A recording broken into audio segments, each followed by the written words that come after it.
Gooner Lee. Listen, man. Listen, I hope everyone's good, man. I hope everyone's good. Listen, you know what? I don't really like leaving games with more. I don't like leaving I don't like leaving games with more questions and answers, and that's what I'm finding with Arsenal a lot these days. Put yourself in the middle of the screen, mate. Act like you've been here before. Hey, listen, what's going man. on? I'm trying. The hell? I'm not good with that technology, but no, I'll be honest, man. I'm not happy, man. I'm not happy, and we can talk about the players and the mistakes they've made and all that stuff, but ultimately, David Raya, he permeates nerves for me, and I've said it week in and week out. He's not good enough. But you can't start with Raya though, man. I don't know why you can't start with Raya. You know what? You know why I'm going to start with him, because he's one of the people that people have been leveraging and lobbying to get into the team, etc., etc. And I just don't see the hype with this guy. I don't see what's so good about this guy. And even you and I, the Turkish, we've had back and forths about the stats from last season, etc., etc. But he's just not good enough. I don't know what it is that people keep trying to push this guy into the team, and I don't get it, man. I don't get it. But look, for me, I don't think that he's going to take us to the promised land. I really don't. I don't think he's got the nous. I don't think he's got the courage to take us to the promised land. And that's where I'm going to stay with it. I think Raya, he's somebody who permeates nervousness in that defence. And you saw today, our defence has slowly got worse, and he's been the keeper in there. I haven't really seen a good performance overall with him in the goal, apart from Everton, and he had nothing to do. And Bournemouth, again, had nothing to do. Even if I took away the mistake for the goal today, or whatever it is, how you want to cover it, he could have given a goal away for us today again as well. And listen, I've said it over and over again, and I'm going to stick to it. If Raya's in goal, we're not getting to where we need to get to. That's just as simple as. It's the same thing where I feel about Jorginho, and I think that leads me on to the next point. And again, Arteta, my worry with Arteta, and I don't know what you guys think, is Arteta is somebody who he wants to win his own way. And if he doesn't win his own way, he doesn't want to win. So he wants to win his own way. And for me, there's other ways to win a game. And I feel like with him, once he gets something stuck in his head, an idea stuck in his head, he just doesn't want to change it. So this Jorginho experiment today, I don't know what you guys thought, but I just thought that was just him trying to make a point about something today, rather than playing the best players in the position. And okay, but Arteta will tell you that Jorginho was great against City and worked with Rice, and we nullified them, and he stuck with it. I don't agree. I would have started Partey because he's better, but Jorginho starting isn't, it's not some great sin. I do think it's a great sin, because we need to win. We should be winning these games. And listen, Chelsea, they played well, but I think we made them look good. I think we made them play well, and I think for me, I agree with that. I'm looking at.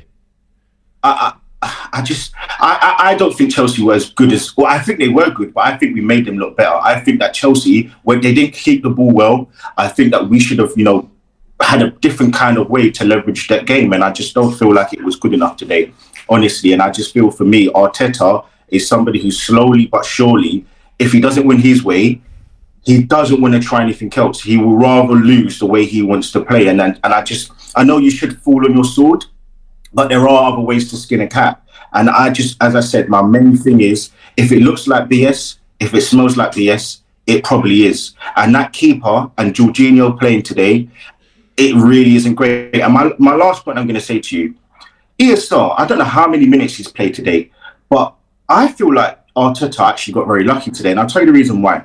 I think he threw that game when he brought ESR on. He doesn't play him. He doesn't ask ESR to save him in any games. So why bring him on 2-0 down? Why not bring Reece Nelson on? Because Ødegaard was trash. And the thing is, you've called out these other players, and there's a discussion to be had around them. But Saka wasn't great, but then pulled out with a fantastic ball to the back post. So credit to him. And the first game back, He was running at Cucurella, cool, but he was losing that battle a lot. Martinelli was losing his battle against Gusto a lot. Jesus didn't get into the game. Ødegaard was really poor, and he's going under the radar. I don't know why Ødegaard seems to be going under the radar, but that's a couple games now. Lons wasn't great. City People wasn't have their great. favourites though, innit? And there's a lot of. Do you know what though? For me, right? I'll be honest with you. I'm struggling to give Ødegaard any flack right now with the team he's playing with. I'm not trying to make excuses, but when you're why is that not true of Jorginho? Why is that not true of Raya? When you're playing with Jorginho and you're playing with Havertz, I'm sorry, but I've seen him go to a new level last season with a certain base of player, which was Xhaka, who we know was the hard man of the team, and Partey, who was at the base of the midfield. You've now come into this season with Havertz, who we know doesn't work hard, who we know other players have to work for him and run around for him, and then you've got Jorginho. Did you see in the first half he's tracking back? It was horrible. He was running in quicksand. So for me, I'm sitting there saying to myself, well, Ødegaard's not playing well, but I'm not going to give him the same flack when I know that he's not had the team around him. I'm sorry, I'm just not going to put him in. I'm sorry, Lee. I love you to bits, man, but that's an agenda. You've come in. The first thing you've talked about. It is the first thing you've. Yeah, the first person you've come and spoken about is David Raya. Made some errors, I agree. So we had the chat. Jorginho, not great today at all, but not the reason we lost, though I would have gone for Partey. Ødegaard did nothing, and you're saying, well, look who he's playing with. He's the captain of Arsenal. He's meant to lift those around him. People have got money in the bank. And for me, if I look at Ødegaard, I've seen a certain level. We've not seen a certain level for Jorginho. We've seen him play with players, and yes, I'm not dissolving him of playing because he didn't play well today. Jorginho might beg to differ. Listen, Jorginho might beg to differ. Ødegaard's a better player. I get what you're saying. And for Arsenal, he's done more. Jorginho might point to his. Listen, Jorginho might point to his Champions League, his Euros he's won, and go. Listen. No. Hold on. Football's about what have you done for me lately. You can't keep telling me what you've done for Chelsea. I understand that, but you can't absolve Ødegaard of no blame. Martin Ødegaard sets a high standard. He'll be on the bus thinking I wasn't good enough today. No, what I'm trying to say is I'm not going to put a flack on Ødegaard the way that some others are, because as I've said, he's playing with players who currently, yes, he's played majority of his games with Rice, but he's played with Havertz and he's not played with Partey pretty much all season. So for me, to put him at the fault of our issues right now, I'm not going to do that. I'm looking at the players around him and thinking, okay, right, this guy's got to a certain base level. Why is he not playing well? Is it something about him or is it the players around him? And maybe he's working too hard. Maybe he's got other things on his mind where he can't go out and express himself and be the creative force that he normally is. And again, I understand your point, but I'm losing confidence in the team, and I'm honestly, it's not one game, it's not two games, it's been the whole season. I'm losing confidence in the manager because I just genuinely feel that over the course of this season, what he's trying to do is he's trying to make himself look like the star. And it's the formation changes, it's the team lineups, putting Partey right back. And listen, James, I think we can all be very fair and give him credit for the things he's done last season. This season, I think he's an egomaniac, and I think things are going to his head. And the fact that he can be so arrogant to keep trying to put Partey right back tells you more about him than anything. He hasn't done that since week 3. Because he's been injured. Yeah, so why'd you use that against him?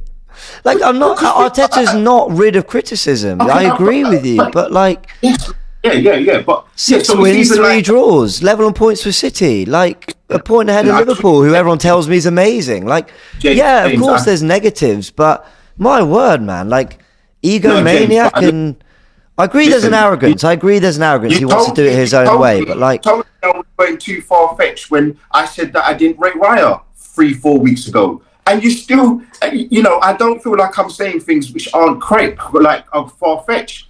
People keep mentioning this whole Havertz experiment. Does that not show he could be an egomaniac? I'm not bringing 1 or 2 or 3 things. I'm bringing so many points to the table. To the fact that he dropped Gabriel. How many more things do you need to show me to show you that this guy doesn't seem to? It's almost like he doesn't put Arsenal first. It's weird. He does put Arsenal first, but he's got these little things with him. And, you know, even Judges, the way he speaks about, he's got agendas or he's got certain rules for certain players in the team. He's got rid of Ramsdale. But what about Nketiah? He's got rid of Xhaka, however he's left the team. But it's just, I don't know, man. I don't know. For me, listen, man, I'm just not happy with it. I'm not happy with it. And listen, well, I've tried. Yeah, look, I appreciate it. Cool. Xhaka. When did we have Xhaka? Who's that? Listen, you know what? Yeah? Nah, Lee, you're getting soft though, my guy. Bro, I'm trying. Listen, you can't say no. I want to go back to the Odegaard thing because you can't let Odegaard off because let's say Partey plays. Hold on. Let's say Partey plays in front of Raya, and Raya's playing with a DM like Partey. We're in a much better position. Raya's also played with Jorginho, so you absolving Odegaard of some of the blame because he's playing with Jorginho. The main outlet for a goalkeeper that plays at the back is the DM, CM that's going to play it forward in transition. And right now he's playing with Jorginho. And this ain't me blaming Jorginho. I'm just saying if you're using Jorginho to excuse Odegaard, we can also do the same to excuse some of Raya's kicking or ball playing abilities. Odegaard was abysmal today, abysmal. And as the captain and as someone that's been at the club a couple of years now and someone we all rate highly, he would come out himself and say, listen, I wasn't good enough. And I don't think Jorginho, which is the only player that me or you would have said he shouldn't be starting, should be played, the only player in that 11, is not the reason for Tom, Dick or Harry's performance on that pitch. No, listen, I'm not dissolving this guy of blame. He was poor, and he's been poor pretty much the whole season. He was poor against Tottenham as well, and everyone kept saying, and I even myself was trying to put it down to the fact that he got a yellow card. For me, honestly, all I'm trying to say is it's very hard to judge him the way that some others are being so critical when he's playing with a DM who is not good enough. He's not at the standard, and I think we can all agree with that. He's horses for courses, but he shouldn't be at Arsenal. And then we've got also Havertz, who he's got his faults and he's got his positives, but we've seen he's a much better centre forward than he is a left eight. And I just think when you play Odegaard, you've seen the magic he can produce with better players around him. And I think he's doing other people's work, which is losing that creative side. And as I said, look, for me, I can't tell.